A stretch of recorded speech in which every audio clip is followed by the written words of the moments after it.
evening, everyone. Speaking on behalf of MTAR Technologies Limited, I'm Lalit Jaisingh from Concept PR and your moderator for this virtual brokers and analyst event.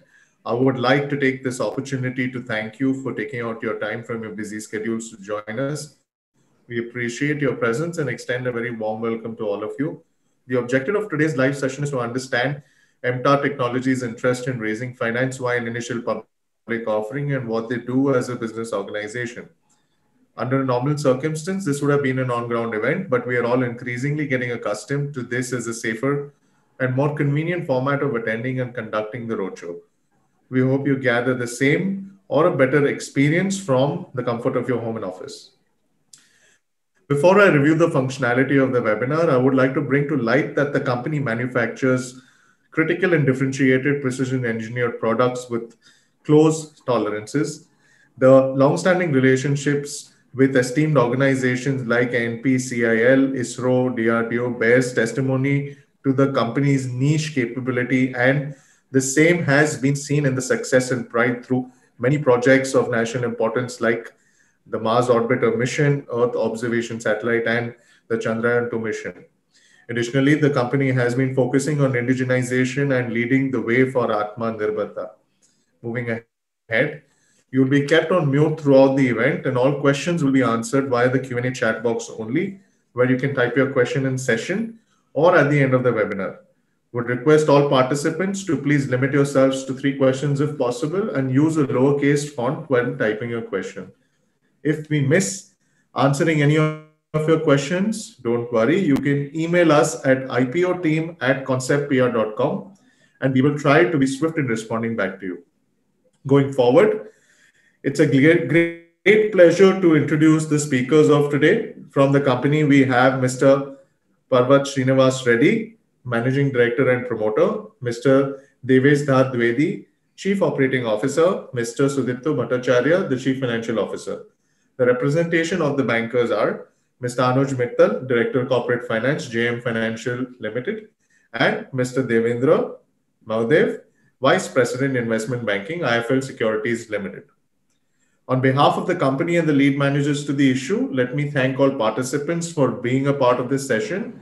And I now invite Mr. Devendra Mahdev from IIFL to deliver the opening remark and commence this Brokers and Analysts Conference.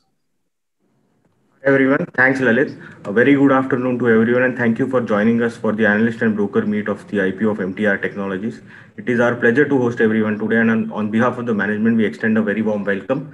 Let me start by introducing the panelists for today in some detail. From the management, we have Mr. Srinivas Reddy, Managing Director of MTAR. He's an engineer with a master's degree from US and has over 29 years of experience in the field of precision engineering and has been at the helm of affairs at MTAR. We also have with us Devesh, who's the CEO. He's an engineer from NIT and a management graduate from ISB.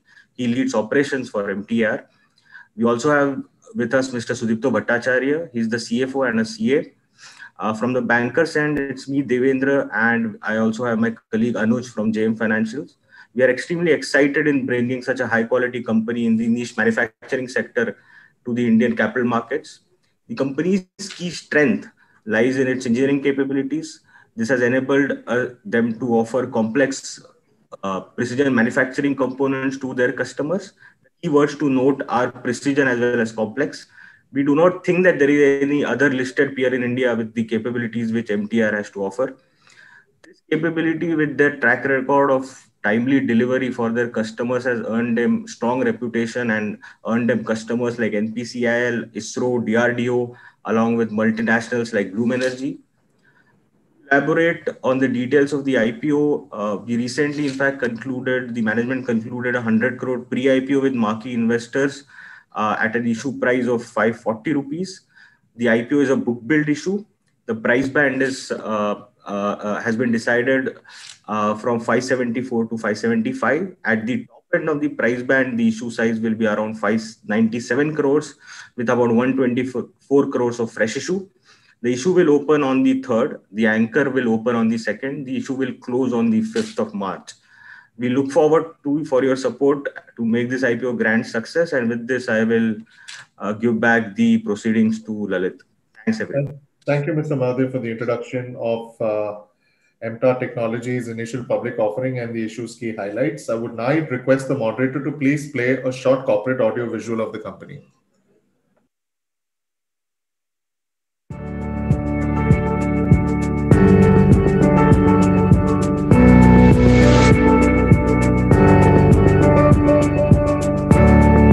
MTAR has started its journey in the year 1970 and has evolved over the years as a leading precision engineering player, catering to the manufacturing needs of national and global customers in strategic sectors such as nuclear, space and defense, and clean energy. From a humble beginning, we have now grown into 7 units, including a 100% export-oriented unit, catering to customers based out of Israel and United States of America, among others. Our units are equipped with advanced CNC machines and all the other manufacturing facilities under one roof.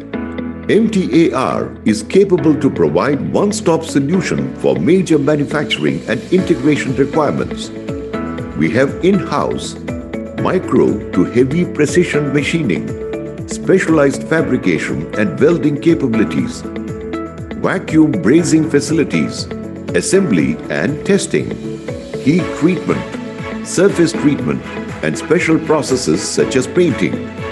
We have extensive and stringent testing and quality control mechanisms with experience in formulating quality assurance plans and carrying out inspection. Full-fledged facilities for all QC and QA activities such as 3D CMMs, laser measuring instrument, etc., and NDT facilities such as radiography, ultrasonic, vibration testing facility, dye penetrant. We undertake identification and inspection at each stage of manufacturing. MTAR is in the process of establishing a new unit at Adibatla. This unit shall be catering to advanced sheet metal verticals. The company is also planning to construct an additional facility for specialized fabrication. Most of our manufacturing facilities are AS 9100D and ISO 9001-2015 certified. The company has also initiated the certification process for ISO 14001-2015, 27001-2013, 45001-2018 and NADCAP. The product development process is complemented with R&D and workforce expertise to ensure maintenance of quality standards, complex product manufacturing, wide product portfolio, long-standing customer relationship, state-of-the-art facilities, strong and diversified supplier base, track record in financial growth, and experienced and qualified management team are our key competitive strengths.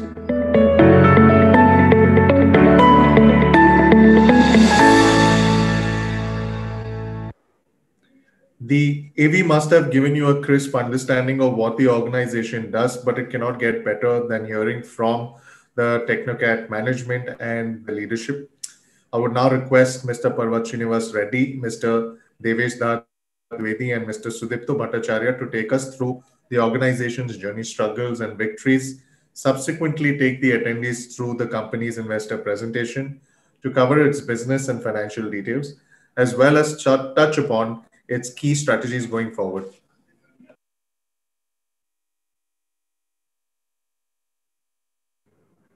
Thank you, Lalit. And good afternoon, ladies and gentlemen. I'm Srinivas Reddy here, Managing Director of MTAR Technologies.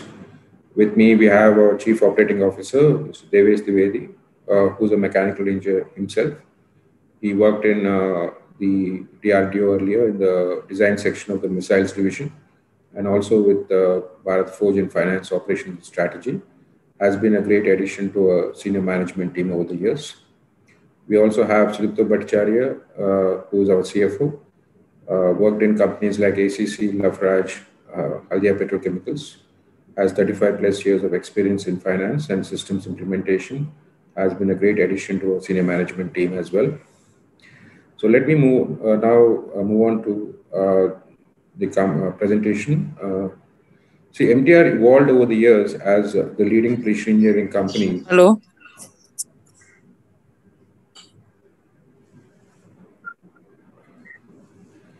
So MTR evolved over the years as a leading precision engineering company, servicing strategic sectors like space, defense, and nuclear. The company has 50 plus years of proven track record with these strategic sectors. The journey of MTR started way back in 1970. This is exactly when the sanctions were imposed across the board, and the technology transfer never happened to this country at that point of time. So the Department of Atomic Energy approached HMT, Hindustan Machine Tools, to actually manufacture the coolant channels of the existing nuclear reactors, which were then imported from Canada. So looking at the criticality, HMT refused to take up that job because we're looking at tolerances, close tolerances of 5 to 10 microns, with 1 micron being 0.001 mm. That's the kind of precision work that this company does. So then our late founders, Mr. P. Ravindra Reddy was heading the planning and design section in HMT, and Mrs. K. S. Reddy heading the production in HMT. Both of them joined hands together and started a small workshop in Hyderabad in 1970 with just 4 machines. Subsequently, they executed this tremendous job of executing the very critical job for DAE successfully, and the rest is history. Today, we have 400 plus machines spread across 7 manufacturing units, which were built brick by brick over the last 50 years. And with special facilities like heat treatment, surface coatings, painting, etc., making MTR as one-stop show for all the customers, both in domestic as well as international customers for us. Over here, the basic birth of MTR has happened because of the indigenization requirement in this country way back in 70s. And we continue to do so with our R&D division. And we have developed a number of products for all these sectors, basically 14 products in nuclear, 6 in space and defense, and subsequently 3 in clean energy.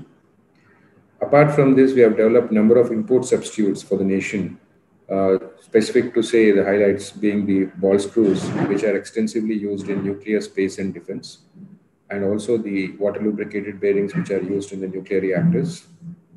Until such time, earlier, before this, they were all being imported from various companies from abroad. And presently, we are also developing roller screws, which is again a 100% import substitute, which is extensively used in the missiles program for the defense and as well as the launch vehicles with ISRO. This we are expecting to, we are very close to launching this roller screws very shortly. The entry barriers are very tough in this particular niche area because the qualification criteria is also very stringent. We do have some competition in some overlapping areas with L&T and Godrej, and we feel this competition is very healthy. In terms of MTR stands a much better chance in this competitive segments because we focus primarily on our core capabilities and have been very cost effective in nature. Apart from this, MTR also develops and manufactures its own machines for production. We are capable of even manufacturing our own machines, which we have done in the areas of deep hole boring machine, honing machines, special purpose machines, thereby bringing the capex cost down drastically. And we continue to do so on a regular basis.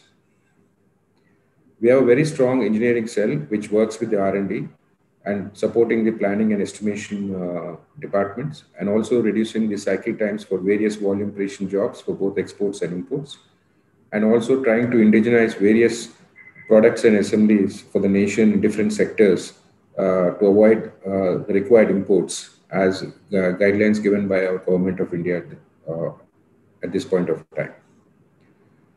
The company has received a number of awards over the years, basically the areas of indigenization and quality from highest levels of different organizations because of our deliverables in terms of performance and as well as quality that this company has maintained over the years. We also have a very good training program where the young engineers who join the company are subjected to extensive training in various areas of engineering, and enough challenges are thrown to them for them to develop as very good engineers for the company and for the nation.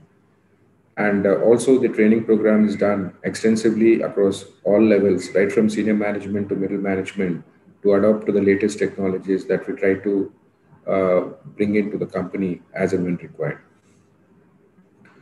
Just to mention, we have participated in all the launches of ISRO over the years, but just to be specific on a couple of them are being the engine supplied to PSLV C-25 for the Mars Orbiter mission, and also being the integral part of the GSLV launch vehicle for the Chandrayaan-2. Further, we have supplied complex assemblies for the Agni missile program for the defense organizations over the years. Now, moving on to the board of directors, it's very clear that we have given highest importance for corporate governance for the growth company like MTR. We have 10 directors on the board, and 6 of them are independent directors, 3 promoter directors, and 1 investor director. Each of the investor directors are from various walks of life, from nuclear, space, defense, corporate, and financial world. Mr. BVR Subbu is our chairman. Mr. Sriyak Matthew is our investor director from the investor group. And we have Vedachalam Nagarajan, who is a Padma Shri awardee for his immense contributions for the space programs over the years for our country. Let me quickly move on to the segmental opportunities that we have here in MTR. The first of the thing is nuclear. As I said earlier, we have been associated with nuclear over right from day one, over close to 50 years now. So basically here we have 3 areas where we work with. 1 is the new reactors, 2 is the refurbishment of reactors, and 3 is the maintenance of reactors. As we are all aware, recently the first of the 700 megawatts reactor in Kakrapar was commissioned very successfully. This has been a major achievement by NPCL and the corresponding vendors who participated in this. And MTR has supplied majority of the complex assemblies and products for this particular reactor, which was being commissioned for the first time. And this has led to what we call as a fleet reactors being announced by NPCL, for which couple of reactors from Gorakhpur, the tenders are active right now, where MTR has also already received some orders and will continue to receive orders for these 2 new reactors. And also 4 more reactors, the tenders will be floated in first week of FY22, first quarter of FY22. And the subsequent reactors will come in a batch, in a phased manner, 1 year apart. So we expect a lot of orders flowing in from these new reactors, which have already been announced, are in active stage right now. Tendering process is going on at this point of time. The second area is the refurbishment of reactors, for which MTR is very well known of. If you remember, we started that coolant channel work way back in 1970s. So based on the latest safety guidelines, all the existing 22 reactors that are operational, which are 220 megawatts, need to be refurbished after a certain life cycle. So MTR is involved in refurbishing of these reactors, and presently we are refurbishing one of the reactors in Kaiga at present. And this process will continue year-on-year basis based on the refurbishment plan being released by the NPCL on regular basis. Maintenance is something which MTR supplies all the critical products that we make exclusively for NPCL, and also the assemblies for the operations of their existing reactors, what are in play right now. Let me move on to the space and defense quickly. We started supplying to ISRO way back in 1983 with very complicated precision components for them. But by 1989, the first of the fully assembled rocket engine was rolled out from MTR. And we continue to supply these engines till date very successfully without any kind of blemish in terms of quality and performance, and which is being used in every of the launches that ISRO undertakes on a regular basis. The second development which we have done over the years has been the cryogenic engine, which is very prestigious, where we manufacture the main kit of the cryogenic engines, that is the booster pumps, the turbo pumps, the gas generators and injector heads, and finally they get integrated in ISRO. And we also supply some very critical valves for the satellites. Apart from this, over the last 4 years, we looked at how we need to improve our wallet share in the space program. So our R&D has worked on various products which are now being rolled out in FY22. One such is the semi-cryo engine, fully assembled engine, which is going to be used in the GSLV launch vehicle to carry a payload of 6,000 kgs. Just to explain to you, in PSLV, we carry a payload of 1,000 kgs. In GSLV, with this semi-cryo engine, we can carry a payload of 6,000 kgs. And that's going to get rolled out in FY22, which will add a lot of revenues to this company. Second is the control modules for the launch vehicle, which we have been working for the last 4 years. We have done the development, then prototypes and batch production completed. And now we are in the volume mode, which will commence from FY22, first quarter of FY22. The third area which we looked at, which is a much wider scope of area, is establishing the specialized sheet metal project near the airport to basically manufacture the thrust chambers, motor casings, and light alloy structures for the launch vehicles for ISRO. And this will be a major input from our side for the launch programs for Indian Space Research Organization. So moving on to defense, here we are basically involved in very niche areas in defense. As I said earlier, we are involved in the Agni missile program, which we have done extensively in various Agni missiles program that we worked with. And now we are working with the Veda missile program, where 80 to 85% of the job will be done by MTR today.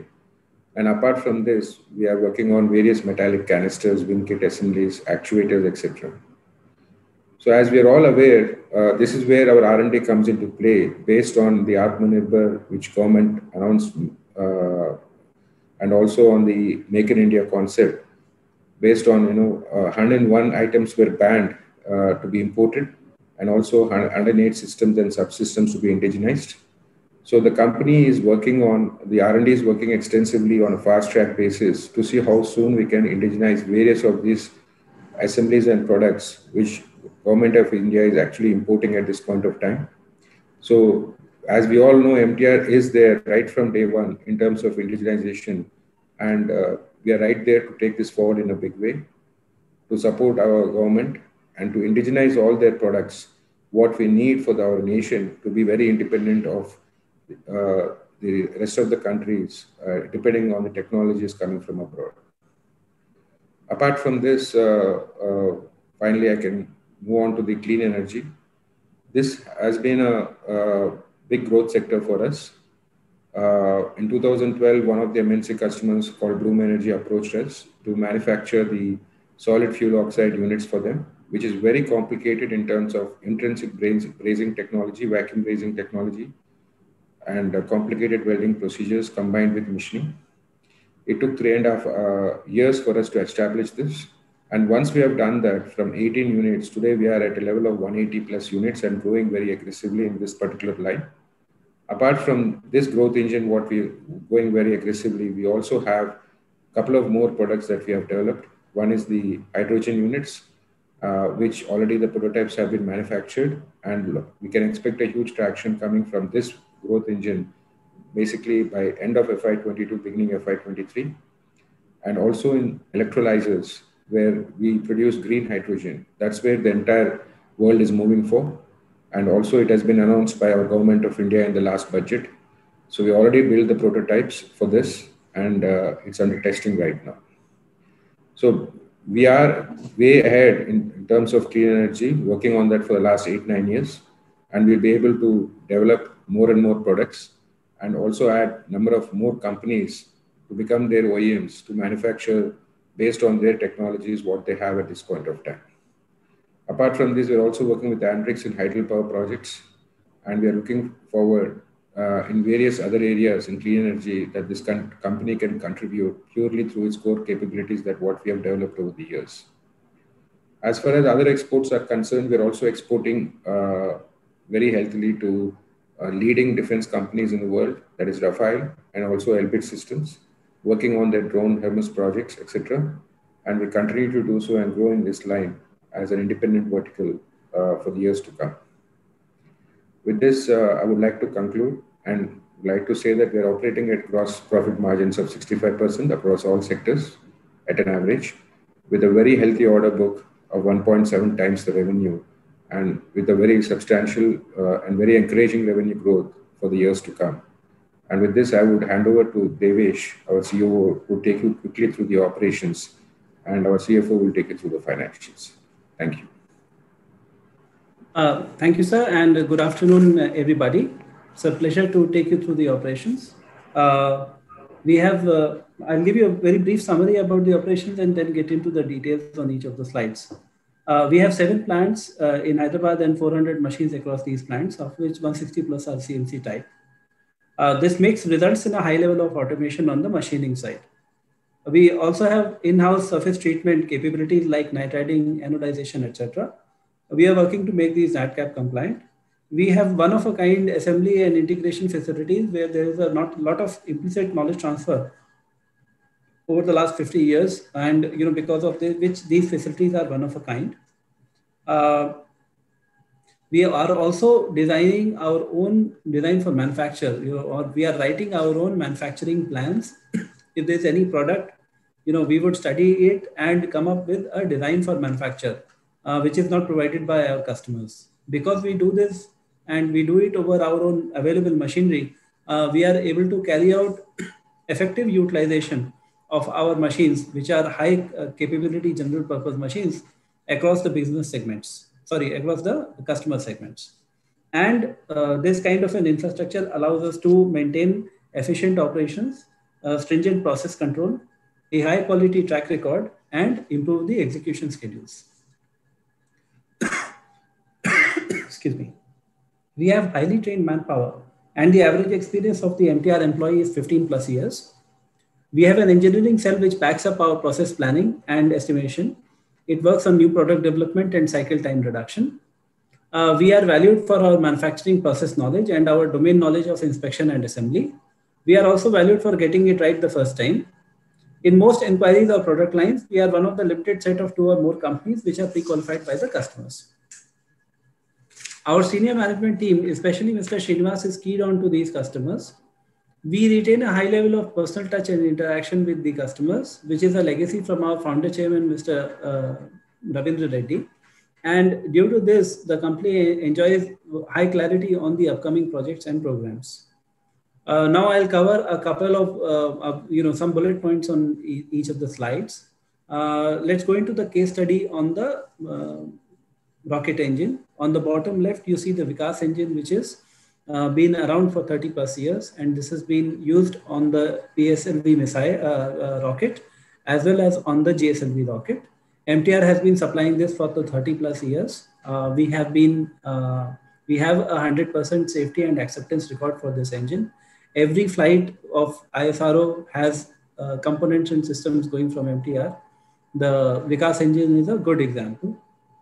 Similarly, on the cryogenic engine, we supply this, and this goes into the GSLV in the upper stages.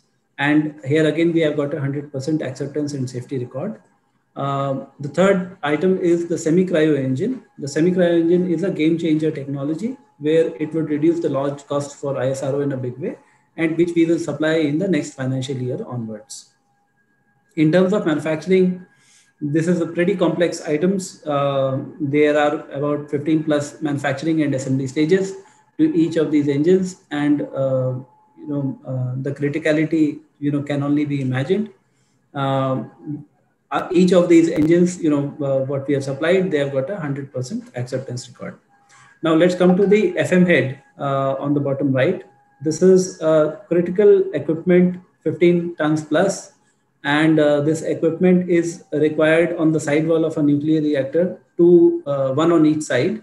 And it is required for loading and unloading of the nuclear fuel. It's required to be available 24/7, 365. MTR developed this 35 plus years ago with the Department of Atomic Energy. And we have got a large installed base of this over the 22 plus reactors across India. MTR, has been doing this, and, it's very critical, 100% acceptance and safety record for this item as well. And it's required to be available 24/7, 365. So, the criticality can only be imagined. So let's go to the next slide.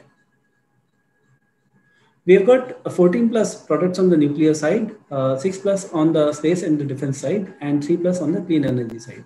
So besides these products, we do a lot of components and subsystems, which we do not call by the name of products. And this kind of production mix gives us a high play between value and volume and allows us to utilize our facilities efficiently. We have got a healthy mix of production orders, which are about 85%, and then 15% are first-time orders, which will give us scope for future volumes. Let's go into the next slide. MTR is based out of Hyderabad, which is a defense manufacturing hub and close to major defense organizations.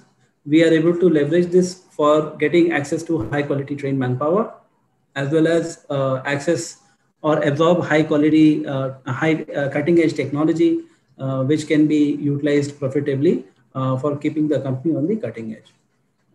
We have also got state of the art machinery like 7-axis mill turns and 5-axis VMCs, which very few players in the country can boast of. Let's go to the next slide. This is a summary slide of all that I have explained to you.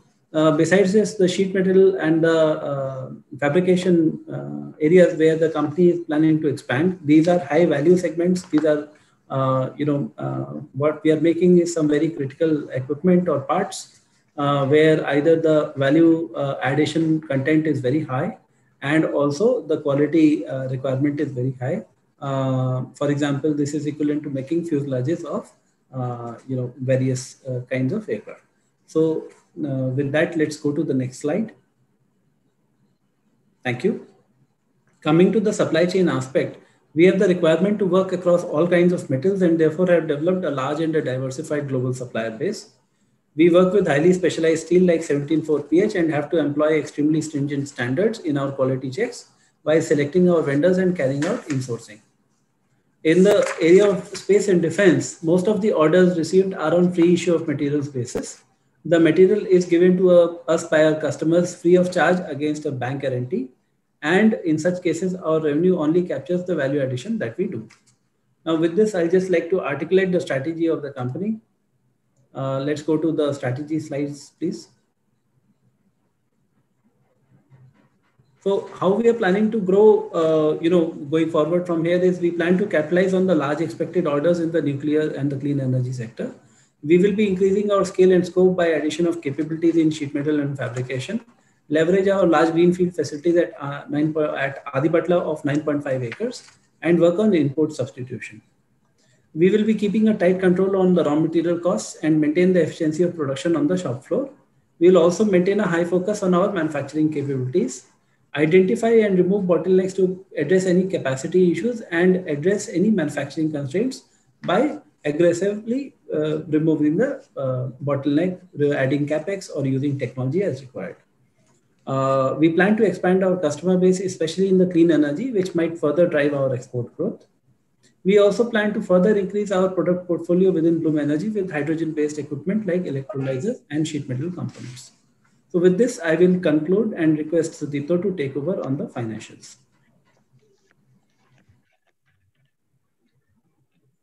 Thank you, Devesh.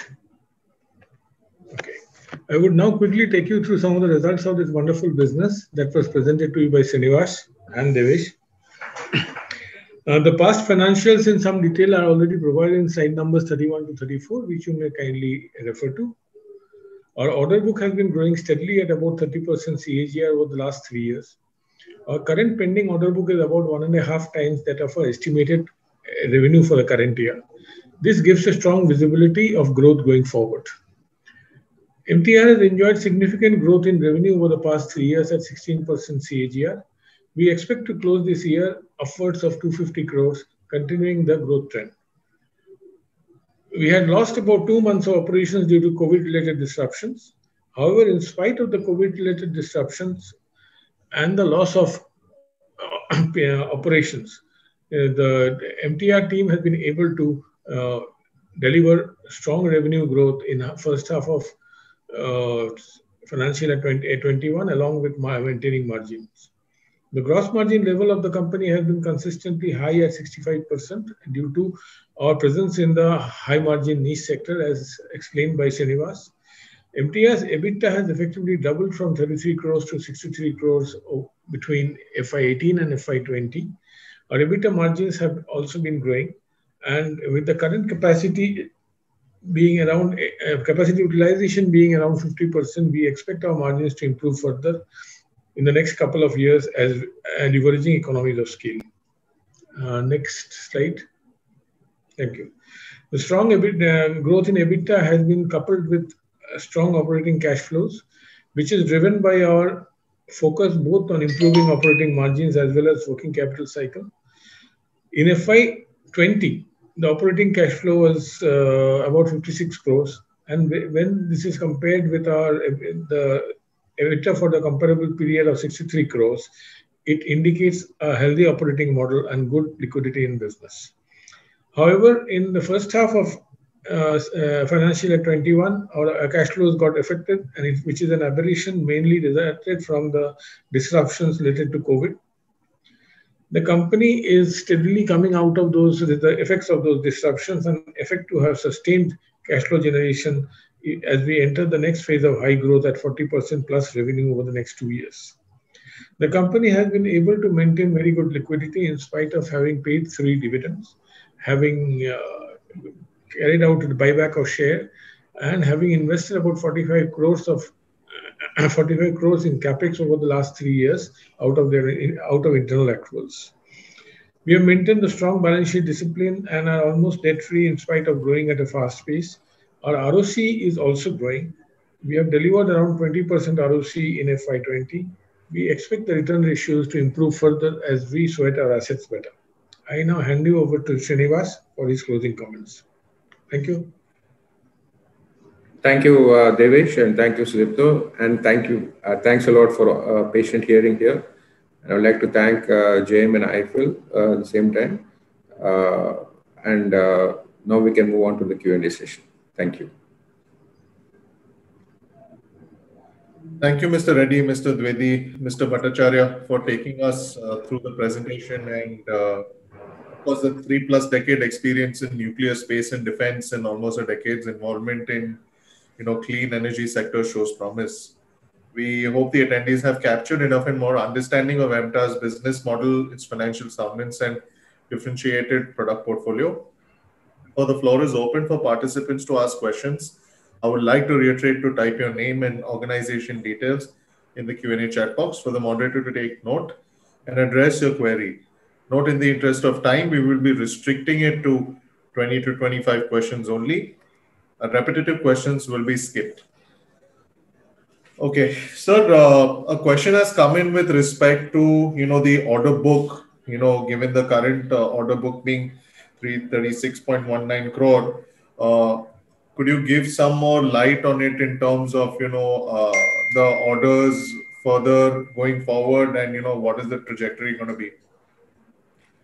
Yeah, see, basically the present order book at 350 or 60 crores is something which we do have a very strong order book. And obviously the kind of opportunities that we have mentioned in terms of nuclear, space with additional wallet share, and also in defense and indigenization programs that we're taking forward, and also in clean energy, the way we're looking forward to the various products that we have launched recently, we would see a very strong order book going forward. And we are receiving substantial orders even in Q4, and we would have a healthy order book going by end of this year and going forward also. Okay, so your total income and restated profit has grown at a CAGR of 16.56 and 140.31% between FY18 and FY20. Do you see this trajectory continuing? Sudipto, you want to answer that, please? Can you repeat the question once more, please? So the question states that your total income and restated profit has grown at a CAGR of 16.56 and 140.31% between FY18 and FY20. Do you see this trajectory continuing? We see this trajectory continued. Actually, as I mentioned in my, also we expect at least the next 2 years revenue to grow at around 40% and annually, and we would maintain the EBITDA levels the way it is today, maybe improve a little bit. Okay, so while the document states that there is no listed peer when it comes to comparison, who would you compare yourselves with indirectly? We would not like to compare ourselves with anybody. We do understand, as actually our investment bankers, they also struggle to compare, see any peers available in the market. But we try to compete within ourselves to deliver better and better products for the nation and for the international world. That's what we are today, and we continue to do that. As I said, in certain areas, certain overlapping segments, we do have Godrej and L&T as our competitors. Okay, could you throw some light on the share of MTR technology in terms of their products and debtor day details? Well, there's nothing particularly like a share. See, for example, in nuclear, as I've said, we have developed various products for the nuclear segment over the years. So we cater to the addressable market share for nuclear is almost 400 crores per new reactor is what we can address each time. And similarly, for a refurbishment reactor, it is close to about 90 crores. So this is when I speak about 6 of the reactors under active tendering, 2 of them now and 4 in the first quarter, that itself would indicate the kind of share that MTR can garner out of these new opportunities that we have right now. In space, obviously, we cater in the niche area of supplying rocket engines and cryogenic engines. And as I said earlier, the semi-cryo engine is going to get rolled out, the control modules. So our percentage share in a PSLV launch vehicle would probably go from 13 to 14% to close to about 18 to 20%. And when it comes to clean energy, obviously, we are in a very good shape there, dealing with a strong partnership with MNC company like Bloom, and also we're working with other MNC companies now in the clean energy sector. So this is galloping actually and going to grow even further, especially when the whole world is looking for the hydrogen economy, and that's where we are ahead of the game here, and we expect a lot of traction coming out of these areas. So your trade receivables has a range of about 110 to 114 days. In December 31st, 2020, it stood at approximately 73 crores. From the receivable point of view, when do you expect, the monies to come in, and which business, is there any particular business segment this is due from? See, as I would like to clarify this very clearly. See, all organizations that work with are all autonomous bodies where the budgets are sanctioned way ahead of time by Government of India. And with all these sectors, we never faced any issues till date. The maximum trade receivable dates are about 30 to 35 days. And in the case of exports, it's averages between 90 to 105 days. Okay, so what is the current debt level of the organization? Sudipta, is it roughly around 60 crores? Which one? The current debt level right now, as of today? No, current debt level is about 100 crores plus. No, the debt level they're talking about, the working capital and... So that's what I'm saying. The trade debts are about... No, they're talking about the debt... level, number of days. No. The debt, they're talking about the debt. The loans, the bank loans. Bank loans. The bank loans. The bank loans are about... today, it will be about 70 crores, approximately 65 to 70 crores. Okay. From a R&D perspective, year on year, what have been your expenses? No, we average basically around 4 to 5 crores year on year, and we expense it out. Sometimes it is 4, sometimes it is even 6 crores, but we average around 5 crores. And that is given us excellent results over the years in terms of developing new products, which generates a lot of revenues for this company. And that's what we have done very aggressively, especially over the last 7 to 8 years. And we continue to do so. And that's what we do right now. So there's a question which asks that if MNC companies like SpaceX try to enter the Indian market, will it impact your revenue in space-related products?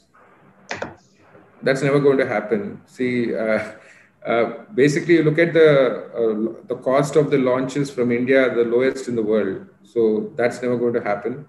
And we have a lot of international companies approaching ISRO itself to launch their satellites.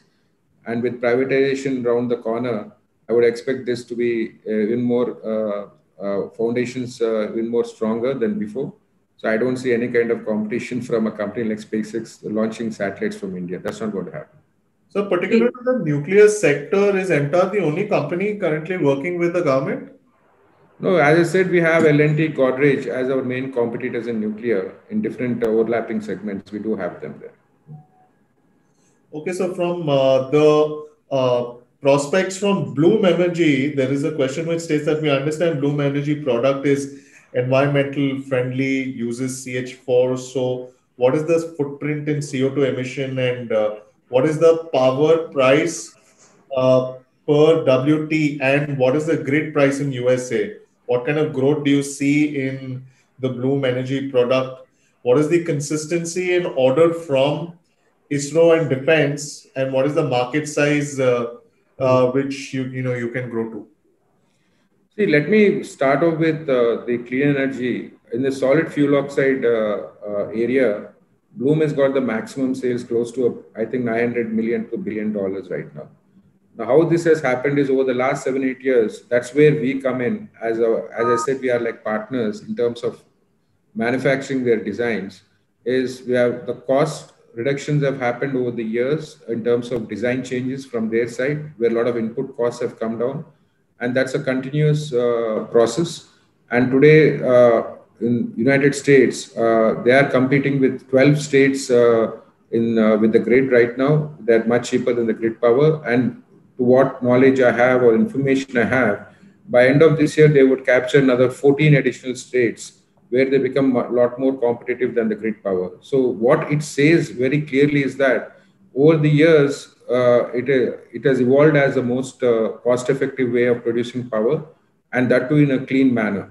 So that is what is most important, and that's where we stand right now. And we gain a lot based on the growth of Bloom in US, and also they have launched their product in South Korea in a big way, which has been accepted very well. They have tie-up with SK Group, and they're doing extremely well in South Korea as well. So we look forward for a lot more momentum coming from even from South Korea as well.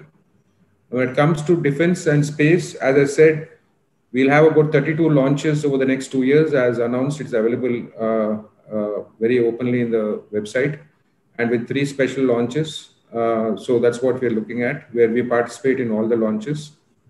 And also, apart from that, I have said clearly that we have increased our wallet share with space with our new products being rolled out in FY22. So we see a substantial growth coming from the space program because of our additional products being rolled out. And defense is very clear that we get involved in only niche areas where we are known for it. We have participated in a number of very critical areas for the defense program for Government of India. We continue to do that.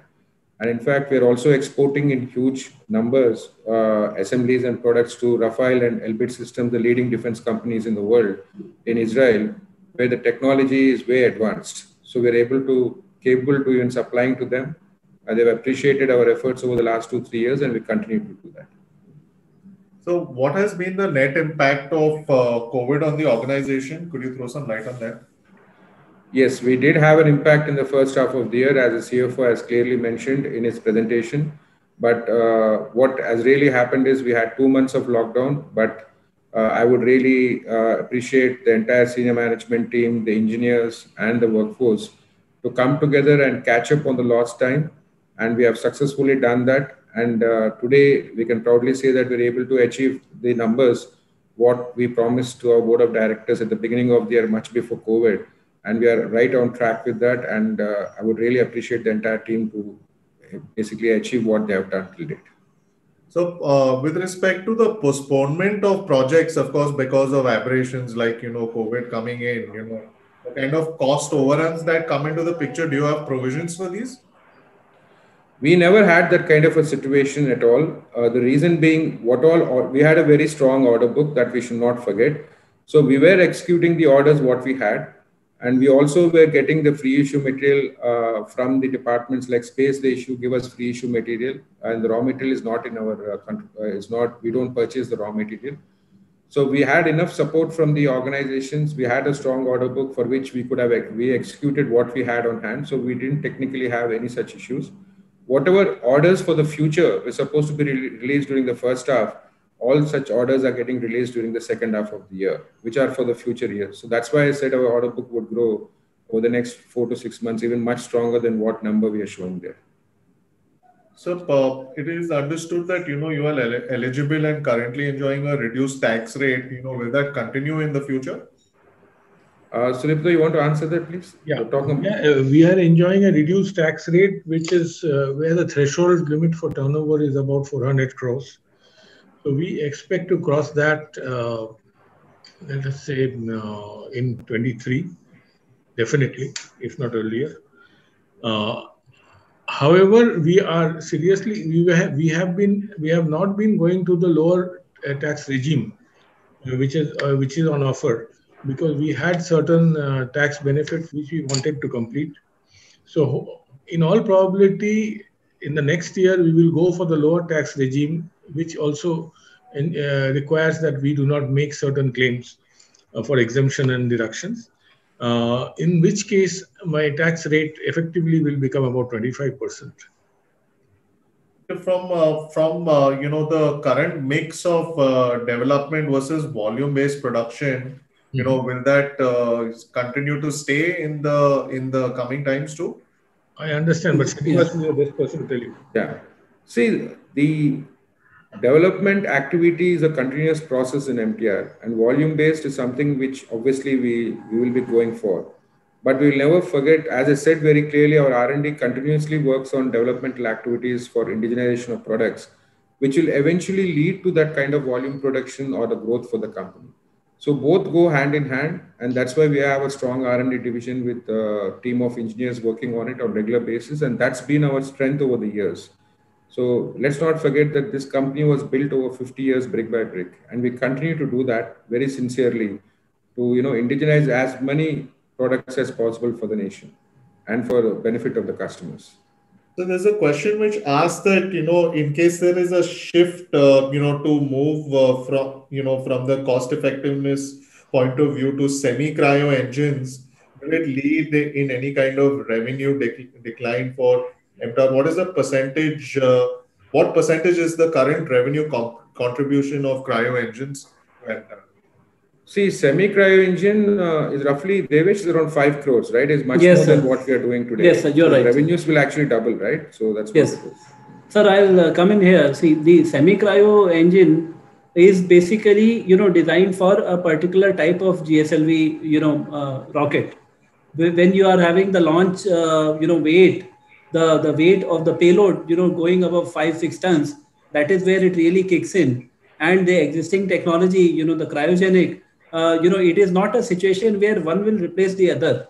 It is that there are different kind of missions for which the semi-cryo will come in. And, obviously being cost effective, the overall, launch economics will be affected positively. You had mentioned about SpaceX coming in and trying to take away ISRO's market. Well, ISRO is not sitting quiet. They are doing it and we are helping them. So that's how it works. So from the segments perspective, there is a question which states that, you've got a 93 crore nuclear order book, and, 80 crores in clean energy. When are these, projects in terms of execution, how many months is it going to take for you to complete? Go ahead, sir. Yeah. So basically, these are all taking a year or year and a half at the maximum, not beyond that. Like, for example, space, we have 173 crores of order book. But as I said, we are getting a lot more orders in Q4 going even up to Q1 of FY22, because the first 3 to 4 months, most of the organizations were under shutdown, especially in Mumbai, the NPCL, then space in Trivandrum. So, but fortunately, we had strong order book, which we could cater to for the current year, even for the next year. So as I said, as the CFO said, we have an order book at the rate of 1.7 times the revenues, what we are projecting. So we're in a very comfortable space out there. I think can you also throw some light on the margins? If you can't give specific numbers, could you, say from the segment perspective, which segment gives you the maximum, revenues as on date, margin-wise? No, more or less we do the same, but for space, probably 3 to 4% slightly higher. That's about it, because we have free issue material coming in from the organizations there. So other than that, we operate at more or less the average margin which we mentioned. So there's a question which asks that, why is your working capital cycle, at 6 months, which is, higher than any other typical capital goods company, which is close to about 3 to 4 months. Also, an inventory of 3 months seems high. Could you please, comment on that? Sudipto, you want to take it? Okay. See, we are not a typical capital goods company. As you saw, a large portion of our orders are developmental orders, which take time.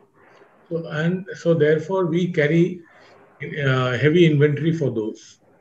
As far as the exports are concerned, there is about 110 days of trade debtors, because the term is 45 days after it reaches the plant of Bloom, which is approximately 110 days today. So these are circumstances which are contracted circumstances. We can't help it.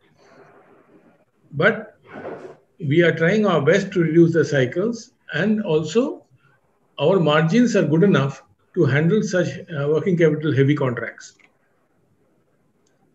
Okay, so from the contracts point of view, there's a question which asks that, your contracts are short term in nature, but you have had associations with your clients for a fairly long time. So, is this order based, or is it for a specific period? No, it's basically order based. Everything is order based.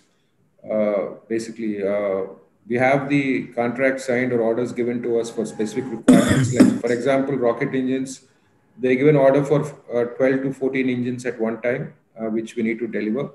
So that's what happens. So everything is order based. Sir, in addition to the capex that you're doing at Adibatra, you're also looking to set up a separate sheet metal facility. Is that going to be specific to some customer, or is it for all your customers? So, see, as I said earlier, the sheet metal, if you look at it, which we all discussed internally, our senior management team, first thing is, as I said, for the ISRO, for the launch vehicles where we do the thrust chambers, motor casings, light alloy structures. But another area, what we are looking at even for exports, is which we have for the existing customers itself. Like, for example, Bloom has a spend of roughly $35 million in sheet metal. So we are looking at working with Bloom in covering, increasing our wallet share with them in the area of sheet metal itself. Now, as and when the units go up, the requirement of sheet metal also goes up. So even if we get 40% of that share, we are pretty much there to even begin with. Then obviously we are going to work with various other organizations, MNCs, in this particular area, which is a niche area in aerospace. That's what we are looking for at this point of time. So there's a question which asks that how many reactors as on date do we do, maintenance for? We do for all the reactors. As I said, 22 operational reactors. We do for all of them. We get requirements from every reactor. And that's what we do. As when the reactors go up, then the additional revenues come in for maintenance from them also. Okay, sir. There's a question which asks, how is the 45 crore capex allocated vertical wise that you've incurred? How is the capacity utilization for the same? Devesh, you want to answer that? Yes, sir. That question is not very clear. You should ask with more clarity. I guess you are asking about what has happened in the past 3 years, 45 crore. Am I right? Correct. Okay. See, the 45 crores, one major item was we had set up the aerospace machining facility as part of our export-oriented unit. That is where a significant chunk, about 17 to 20 crores approximately, money went in. Now that business is yielding significant revenues for us, and it is a stepping stone to much better future growth. So that was entirely new, and it required to be invested because that capability didn't earlier exist in the company. Our capacity utilization has been generally about 45-50%. And the rest of the capex is basically, about 10 crores of it has gone towards, not about 5 crores of it has gone towards roller screws. Another 5 crores is going into roller screws. We have also set up the Adibatra, shed and carried out civil construction. So, those are the major areas where the 45 crores has been invested. Plus, we have bought, a few surplus machines, like, about 5-6 crores of machines have also been purchased for the other businesses. So, this basically tells you that most of the investment has been for either a new business area or towards Adibatla, which is a greenfield project. There's a question which asks that how much percentage of revenue generally comes in the Q4 segment? Q4 period. In the Q4? Yeah. Yeah, say about 28 to 30%. Okay, a question also asks that, besides being involved in the Agni missile program, is there any other, missile program that, do we cater to? We are working, for another project, called the Veda Missile Program, which is a super set of Agni missile. We are also working for the LRSAM, where we are making containers. And we are trying to bid on making equipment or LRUs for tactical missile programs where there are large volumes. So what is the total addressable market for, for the US, when it comes to the electrolyzer segment? Oh, there's nothing like, see, electrolyzers is a new product which is coming out right now, primarily for the generation of green hydrogen, which is called green because of the zero carbon emission. So there is a huge market. If you look at South Korea, for example, they have a requirement of 15,000 megawatts to be generated through hydrogen by 2040. So there is such a huge space in a small country like South Korea, let alone the other countries. So there is a lot of scope which we are looking at in a big way in the electrolyzers and hydrogen units at this point of time. So your operating model, is it cost plus in nature? No, it's not cost plus in nature. Absolutely not. Okay, what are your risks with regards to raw material prices increase? Devesh, you want to answer that? Sure, sir. See, okay. There are parts of the business, firstly, where we get compensated by the customer for price, for the cost escalation. So the nuclear side of the business works that way, that if we have got a contract, which is generally over more than a period of 1 year, and which most of the nuclear contracts, on the paper are that way, you get a price escalation, which is related to the CPI. And the CPI has components of raw material pricing in it. Coming to the other areas, in the case of space and defense, it's mostly free issue of materials, so there is not too much impact. In the cases where there is a price escalation, for example, in the case of Bloom, let's say we have got price escalation. We basically, we do not have price escalation, but if there is a cost inflation, the fact is that we kind of are able to mitigate it away because we get annual forecast of the volume from the customers, and therefore we lock in our purchase orders with the suppliers consequently and take forward deliveries. So therefore the price gets locked in, and fluctuations in the middle of the year do not affect us. So our price is considering the price at the point of time of bidding. So we are in some sense insulated from this problem. So the question which asks that, what is the average time cycle from bidding to execution and delivery? This is different by different customer segments. For example, in the case of space, as Mr. Srinivas said, you would get an order for 12 engines, and there is a delivery schedule. So the delivery schedule is decided by the customer. And therefore, the concept of order to delivery actually doesn't exist. Coming to the nuclear side, an average order execution period is about 1.3 to 1.5 years, probably about 1.3 because we are trying to accelerate the business there. And in the case of Bloom, again, you would get orders. You have to execute it against a certain schedule of delivery. The conversion time is about 45 days to 2 months. Okay, sir, and could you also throw some light on, the domestic and export mix that you have, and how has it changed? Is it going to continue to stay the same from your multiple segments? We are working at around so basically 50% export and 50% domestic. And we are looking at a good growth happening in domestic as well. But in exports, especially in clean energy area, where we are looking at a lot more customers in future, would improve drastically. So the overall mix is to show that having export and domestic at equal percentages.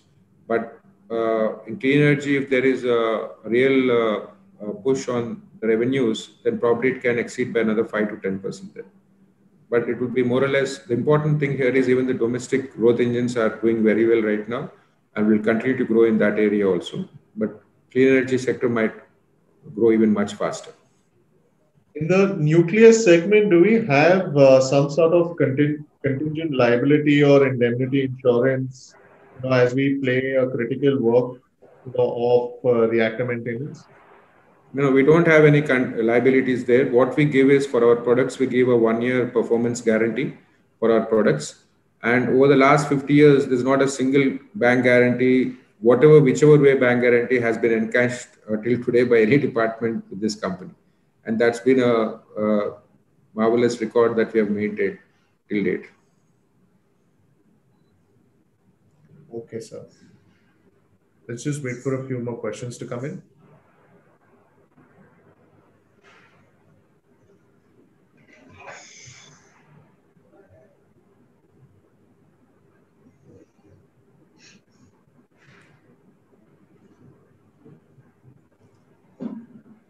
So the last question being on valuation, there's a question which states that,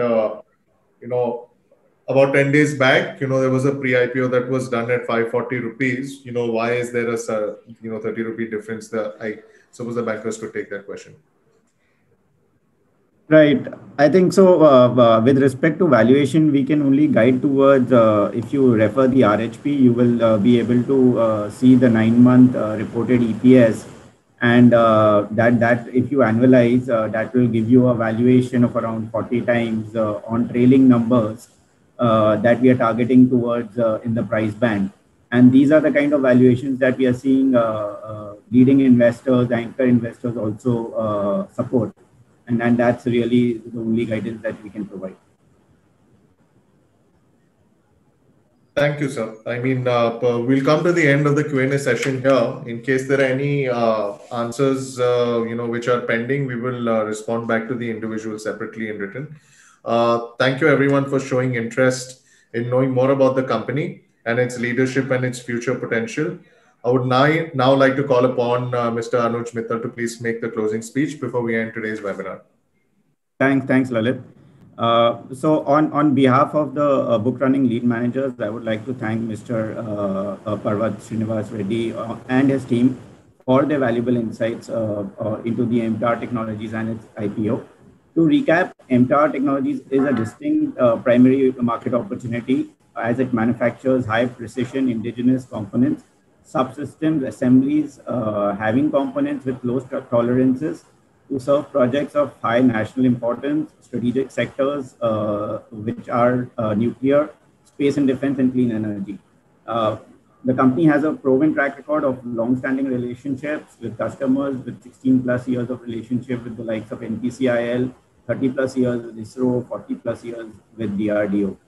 Founded in 1970 as a partnership firm, the company was originally promoted by late P. Ravindra Reddy, late K. Satyanarayan Reddy, and P. Jayaprakash Reddy.